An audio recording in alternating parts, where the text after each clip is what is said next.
This old 351 Windsor stroker build we got here on the engine stand behind me, by far one of the best builds that we've done here on the channel.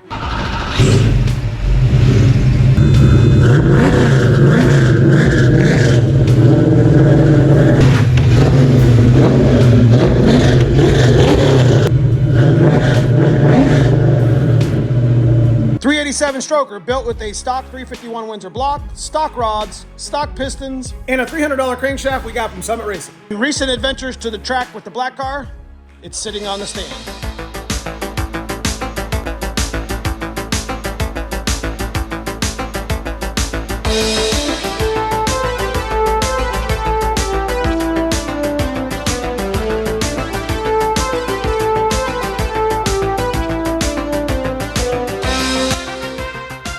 We've had a lot of fun with this block in the past year, made about 400 wheel, did lots of burnouts.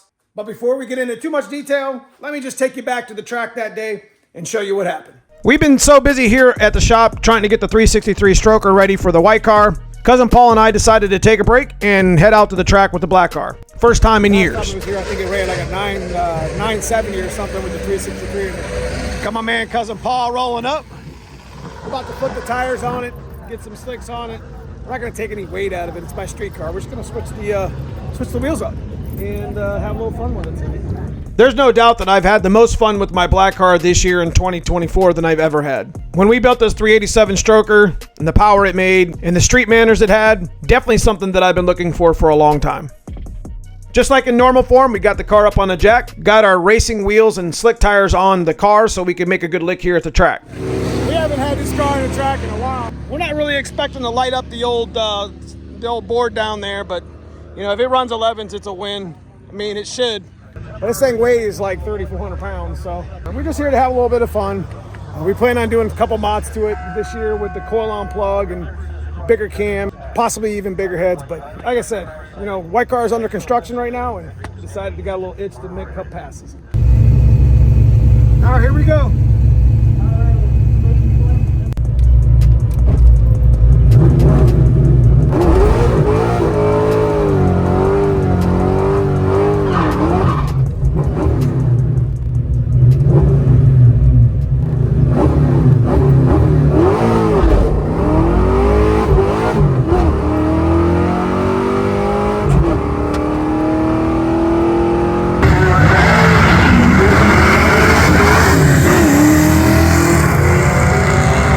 We got to about 700 feet in the run, and the motor was just laboring so hard that it wouldn't even RPM. I knew at this point, this can't be good at all.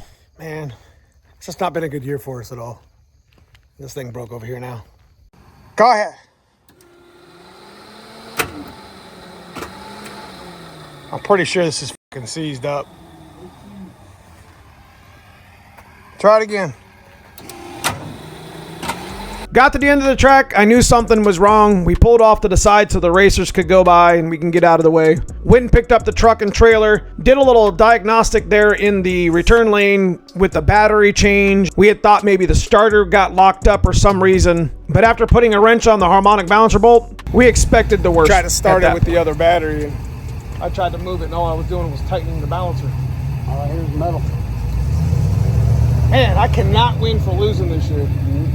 I could not keep these motors. I don't know what it was. It had good oil pressure. None of the oil pressure even changed. Timmy the sheriff. Man, that car's fast. I don't know what we're going to do, man. I don't know what I'm going to do. Just got to take it apart and find out. Find out what's going. I'll see you tomorrow. Appreciate your help. Yep. All right, we're taking the oil out of 387. Starter wasn't locked up. Probably shoot back this. Oh boy. Oh. Oh. Yay. Look at all this. Wow. What's going on here? Give me a second. Shit's clogged in there, huh? So after getting the oil out, it's pretty obvious what happened. Not sure if this is an oil pump failure, an oil pump drive shaft failure, or the motor was just starving for oil. Might just be bearing stuff, I don't know. I just don't understand why it would wipe a bearing out though. So we ended up pulling a couple more chunks out of the back of the oil pan. It's not even really funny, but oil drain plug. We pulled this big chunk out. I'm pretty sure this is like maybe thrust bearing. We had good end play. But I would just imagine that, you know, maybe it didn't show its face when we would normally drive it. I don't know what we would have done wrong there. It's been a year. So pretty much since we've had this fired up, put together pretty budget. I mean, it wasn't a whole lot of money spent on it. But I mean, there was time and effort. We'll just continue working, you know, we'll continue tearing it apart and we'll see what happens. I mean, just build better. There's nothing in the oil filter. So you think maybe the oil pump failed? At some point, the oil stopped pumping. That's the only thing I could think of. So the engine, I mean, it failed, but it was more the oil pump or the drive shaft, which we just changed the timing chain, but there was no issue with that. At this point, the best thing to do is just get the motor out of the car, clean up the mess, get it on an engine stand, and start ripping it apart. Something definitely failed or went wrong. And maybe it just didn't do that normally driving, or even in my burnouts. But in the next video, that's exactly what we're gonna see.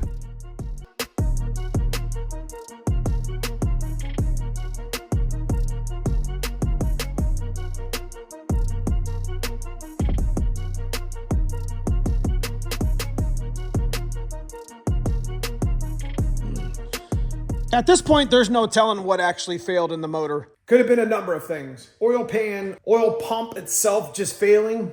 Pickup I've seen actually crack and break in half. That's actually what happened to our 363 originally, is the pickup fell apart and oil starved the motor, ended up ruining the bearings. Another issue that we've had, that we built this engine budget style. We built it with extra parts that we had here on the shelf. This oil pan is a road race pan. It's definitely not the type of oil pan that you want to be drag racing with. We've had a leak in the back of that oil pan since we put it in the car. There's a good chance that there's just issues with the oil pan and the oil pan delivery system that ruined our motor. But we won't know until we get it disassembled. We're gonna make this build just like we did the 363. We're not gonna be wasting any time getting that thing apart and getting it fixed and put back in the black car. Got a couple good upgrades that we're going to do to it too while it's out. We talked about doing the camshaft swap. And then just get this thing in the car so we could get it off the jack stands and get it running again. There is something that I want to show you that I saved to the end of the video. That hidden behind all these boxes, we have a set of original Boss 302 heads. And one of the other motors that I've always wanted to build outside of the 387 was the cleaver build. So stick around for that. We're going to be doing that over the winter as a little bit of extra content. Be a lot of information that I don't know much about, and we're going to find out. So it's unfortunate the 387's on the stand, but like I said, it's time for some upgrades. We'll get it put back together and get it in the car. If you guys enjoy this sort of content, consider subscribing if you haven't. Leave me a thumbs up. Leave me a comment below and let me know what you think about the cleaver build too. Check out that join button, become a member of the channel, support things that we do here on the channel. Check out neomustangs.com. We got some new merch coming out. Got a lot of cool stuff there. Outside of that, guys, I appreciate you watching the video thus far. Next video, we're going to be tearing this thing apart to check out the damage and see what actually failed.